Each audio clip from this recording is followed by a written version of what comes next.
Пејачката го прослави првиот роден ден на својот син, а дури неодамна станаа познати и строгите услови од договорот што го потпише со сурогат мајката во Америка. Марија Шерифовиќ, една од најпознатите пејачки во регионот, минатата година со помош на сурогат мајка стана мајка на својот син Марио. Момчето е родено во Лос Анџелес во клиника специјализирана за такви процедури, а Марија го чувала процесот во строга тајна, споделувајќи радосната вест само со најблиските. Освен со мајката Верица, која била информирана за секој чекор, Марија веста ја споделила прво со тројце долгогодишни пријатели. Едната од нив е Јована Пајич, била со Марија во Дубај кога ја добила веста дека пременоста успешно започнала. Непосредно пред тоа Марија веднаш заминала во Лос Анџелес да биде со сурогат мајката во првите денови од бременоста.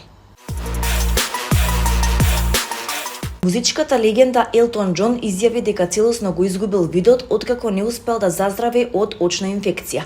77 годишниот Џон беше во лондонскиот Вест Енд на премиерата на мюзиклот Ѓаволот носи Прада, за која напиша музиката и во емотивен говор по завршувањето на представата кажа дека изведбата му звучала добро, но не можел да ја гледа. Како што некои од вас знаат, имав проблеми и сега го изгубив видот. Не можев да ја гледам представата, но уживав. Сакам да ја слушам, изјави Џон и му се заблагодари на својот сопруг Дејвид Фурниш за колку кажа дека е негова карпа. Тој неодамна откри дека го изгубил видот на десното око поради што не е во можност да го заврши својот нов албум. Помина некое време откако сработив нешто на новиот албум. Има надеж и охрабрување дека ќе биде во ред, но моментално сум заглавен, кажа Џон, кој лани ја заврши својата 5-годишна проштална турнеја.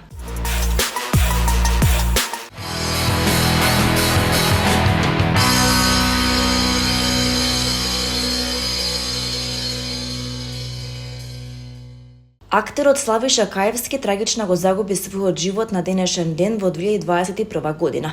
Славиша Каевски е еден од најголемите актери на македонската театарска сцена, остави неизбришлива трага во културниот живот на Македонија.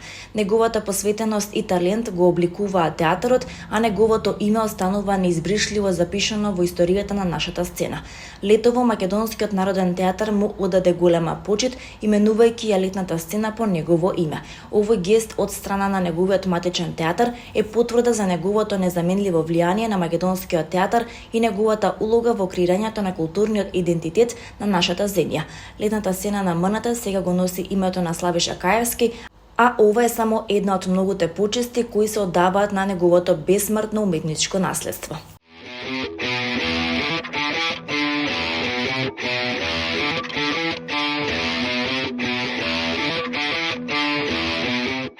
Пред дождот, македонскиот светски признат класик на Милчо Манчевски, филмот што го градеше идентитетот и му даде лице на името Македонија, ќе прослави 30 годишнината со гала златна премиера на реставрирана копија.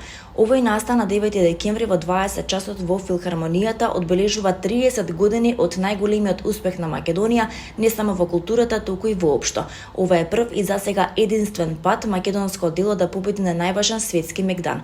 На златната премиера ќе присуствуваат авторот Манчевски и дел од домашната и странска екипа на филмот, меѓу кои и актерот Раде Шербеџија, дизајнерот на продукција и оскаровец Дејвид Манс, монтажерот Николас Гастер, директорот на фотографија Мануел Терен, композиторот Златко Оригјански, актерите Питар Мирчевски, Катерина Коцевска, Силвија Стојановска и Сузана Керанџиска, а со видеопорака и Сајмон Пери, поранешниот директор на British Screen и најзаслужниот за можност да се сними пред дождот.